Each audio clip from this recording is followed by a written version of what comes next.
जय हिंद दोस्तों, मैं हूं निशान और आप देख रहे हैं घूमता ही ना। इस वक्त मौजूद हूं मैं मीरा रोड के 7 स्क्वायर स्कूल में, जहां की नरेंद्र मेहता जी ने एक प्रेस कॉन्फ्रेंस रखी है।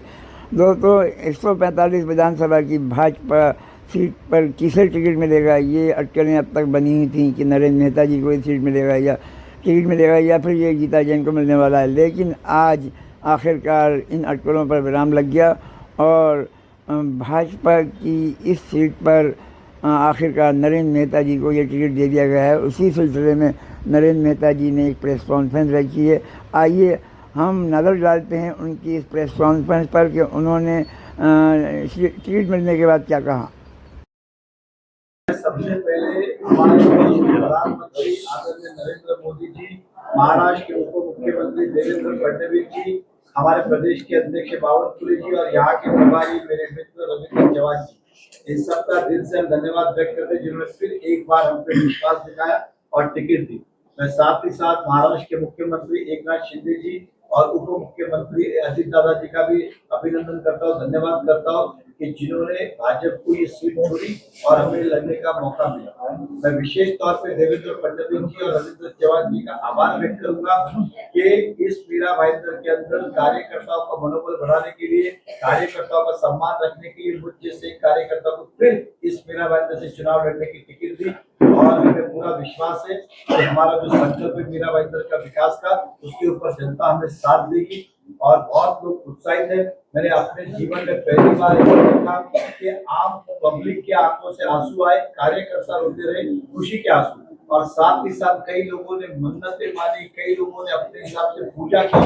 ये पहली बार ऐसा हुआ, ऐसे दिखने मिलता है कि लोगों का प्यार हम पे कितना है और कितने उत्साहित थे कि टिकट हमें मिले। मैं उन सब परिवार का हृदय से आभार व्यक्त करता हूँ। मेहता जी, अभी प्रेस कॉन्फ्रेंस में गीता जैन के उन्होंने कहा कि ये जो चुनाव है नरेंद्र मेहता वर्सेस गीता जैन नहीं है, जनता का चुनाव है और जनता शहर को सुरक्षित रखने के लिए गीता जैन को मतदान करेगी।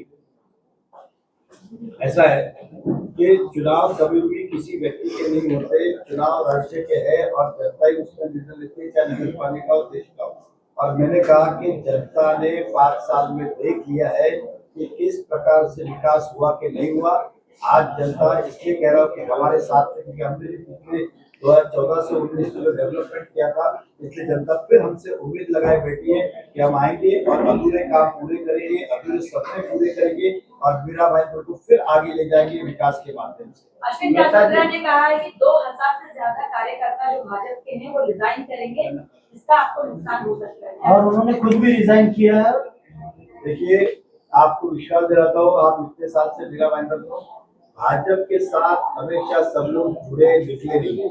कुछ स्वार्थी लोग अगर अपने हित के लिए अगर छोड़ रहे तो रास वाला अश्विन कासोदिया वो निकल नहीं रहा है, उसको तो हमने निकाल भी दिया है और उनको सस्पेंड और 6 साल तक चुनाव नहीं लड़े, ऐसे हमारे गठ नेता हाईकोर्ट में उसके ऊपर याचिका दाखिल है और वो कम से कम करा नहीं मुझे भाजपा में रखो, नहीं मुझे भाजपा में रखो। ये उनका प्रे, हमारा प्रे तो इसको निकालो और इस पर कार्रवाई करो। ये उल्टा चल रहा है, मतलब क्या दिखाना चाहते हैं प्रेस को? तीन सवाल है। हमारे का सवाल के जो उम्मीदवार है मुजफ्फर हुसैन, उनका कहना है कि आप लोग चुनाव लड़ते हैं 145 विधानसभा में, लेकिन विकास का कार्य जो है वो 146 विधानसभा में नहीं। उनका घर 146 में है क्या?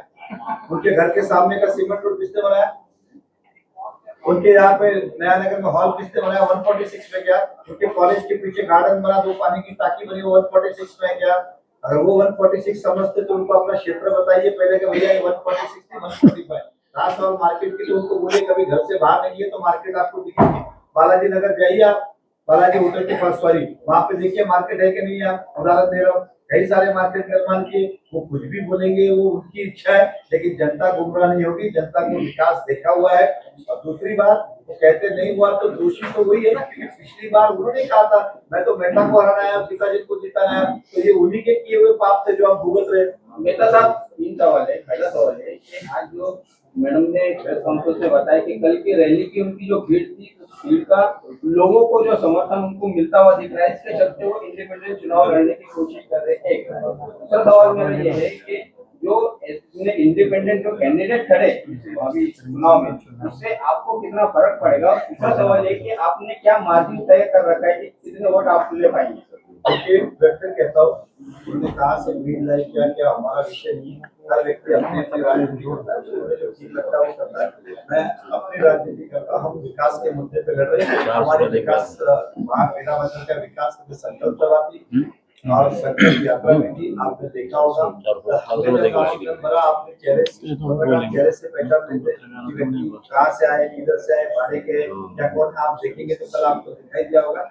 सब प्यार करने वाले लोग थे और इससे साबित होता है कि जनता इस बार पूरी ताकत के साथ भारतीय जनता पार्टी के साथ और हमारे साथ नहीं।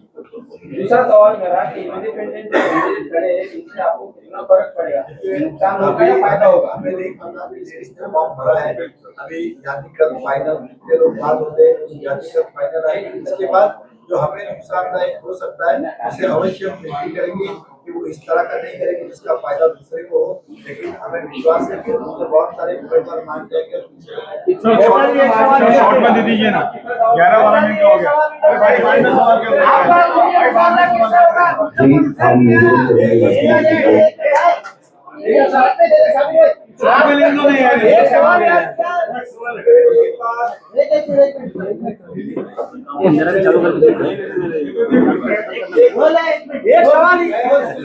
पत्रकार का धन्यवाद व्यक्त करता हूं, आप यहाँ पे आए।